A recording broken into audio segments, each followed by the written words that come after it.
Okay, good morning. Actually, good afternoon. It's 1:30 on Wednesday. Wednesday the 20-something of June.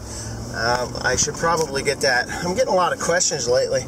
Actually, even phone calls. What is today? The June 28th. So, I get a lot of questions as to where I am on my uploads. And I know a lot of guys, they're uploading weeks behind. If you watch How Farms Works channel, he's weeks behind. If you were thinking it was real time, he'd still be planting corn. But the fact of the matter is, if you watch his brother's channel, you know damn full well that corn is up to his girlfriend's chest. At least those are the pictures that I saw. So, me on the other hand, I like to keep things nice, clean, and fresh. I do daily uploads, and in order to do daily uploads, that gives you guys, the viewer, the almost real time. You're usually a day to 2 days behind.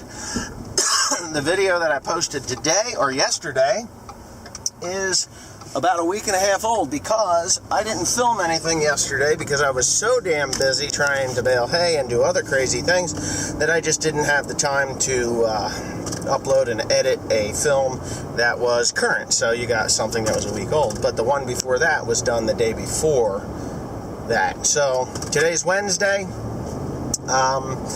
Like I said, the 28th, things are going good. I've got 2 sons in the field. One is at a wrestling camp, so he won't be around for a while. And but anyways, I got tedders running, hay rakes running. The baler is ready to rock and roll. I just need heat. It's only 76 degrees right now. Well, I got a nice breeze.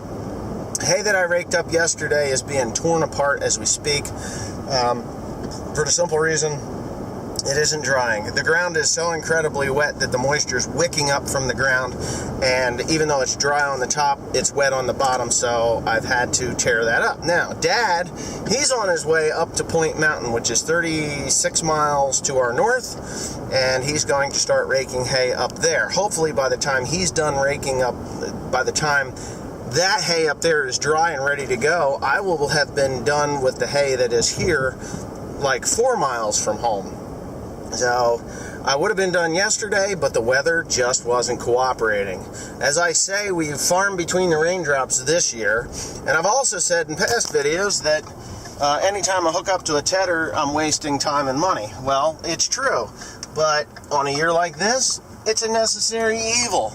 I hate tedding hay. I just hate it because I'm beating hay to death for what? Just so that I can rake it up and bale it. You know, it used to be mow, bake, and bale. You know, you mow it, let the sun bake it, you rake it, you bale it. That's it, done. But this year, it just isn't happening. I mean, we're dancing between raindrops yesterday, and I can give you the scope of difference between farms. I had 3 farms on the ground. Actually, 5 farms on the ground. 1 in Flemington. The distance between Flemington and Clinton is about 12 miles. The distance from Clinton to the other 3 farms that are on the ground is about 20. So we're looking at somewhere around 40 miles of difference here. 35 to 40 miles difference. Each one of those farms yesterday, with the exception of 1, got rain of some sort. And it's really kind of annoying because I want to be baling today. The one farm that I had finished up the day before, Timothy was stacking it, and he got deluged. I mean deluged. He was wet, just as he grabbed the last bales off the field. So we were lucky on that aspect. The field that I'm going to now, we got spit on, just enough to shut me down. Wrap the auger on the baler, just pissed me off. So instead of me working until 10, 11 o'clock at night like I've been doing for the last 4 nights, I've been... Actually, since Saturday. Today's Wednesday. Last night was the first night that I got done and home by 10 o'clock since Saturday. Friday, actually, since Friday.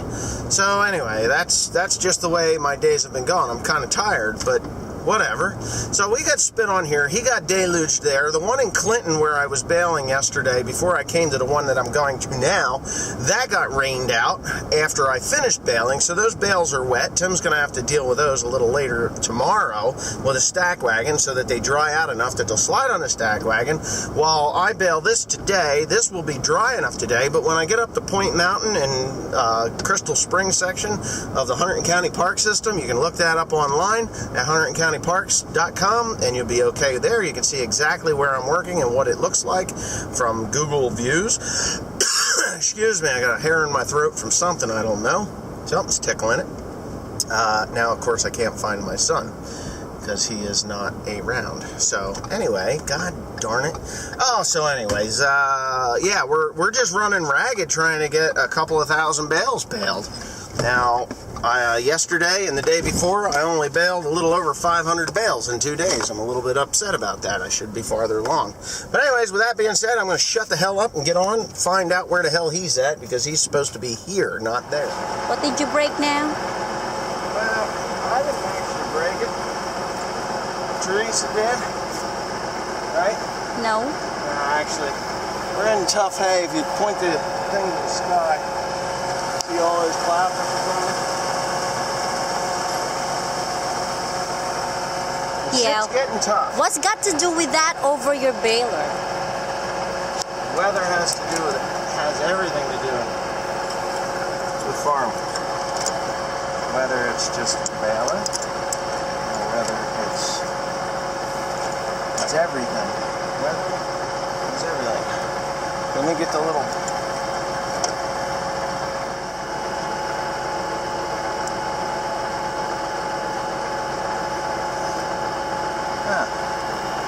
Really? Oh, there you go. Now this is where usually fingers get cut, so because you're around sharp teeth.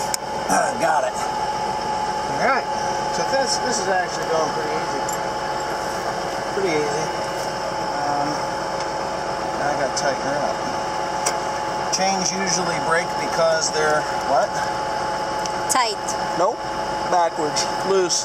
Loose? You have a chain that's too loose, you're going to have a broken chain because it'll skip and chatter and do all kinds of crazy stuff. And basically what's happened here with this particular chain, and it being stressed the way it is,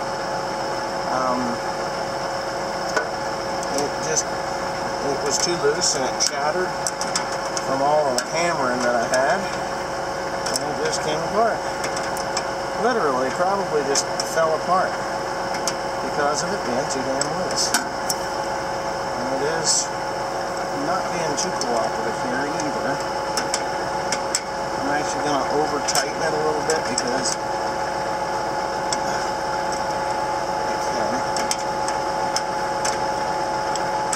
it's like shock absorbers on your car. It's got to flex just enough. Makes the ride a little stiffer, but keeps the wheels on the ground so they don't bounce like rubber balls. There it is. Another trick with these springs, dime thickness. If you can squeeze a dime between the spring, then you got it set right. So I've got that probably about now. When that takes that slap out of there, it's going to be slightly over tightened, but it'll be good. Okay, and that's that. Now I've got the daunting task of figuring out how to get my hands clean without water. Ah. Could you believe that? Starting fluid. You're cleaning your hand with starting fluid.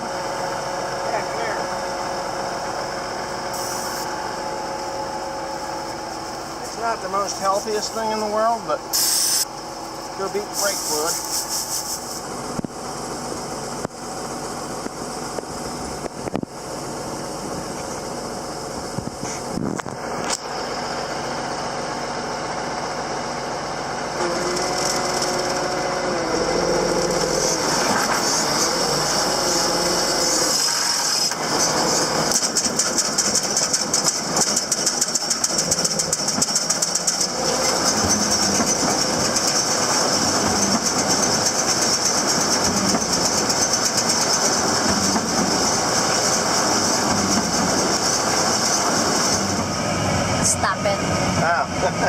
Oh, okay. So as you can see, the beads of sweat bubbling up on my head, possibly, or maybe you're just blinded by the light.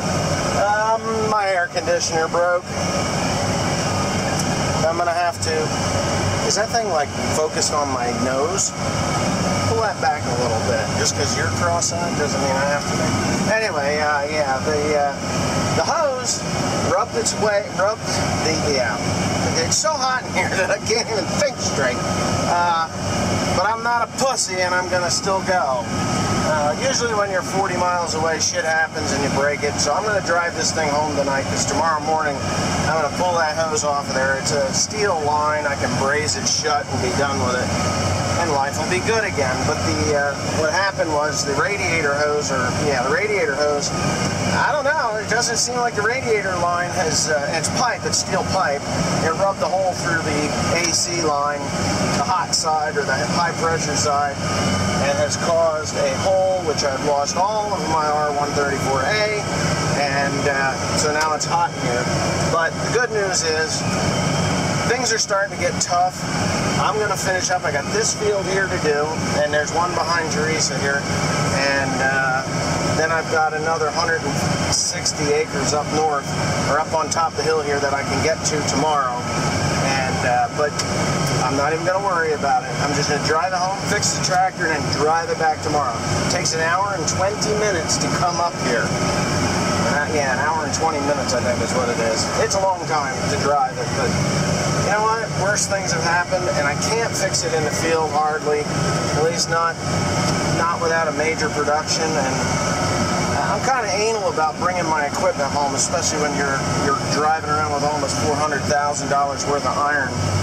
You know, if you look at it, his replacement cost is $85.30. It was $100.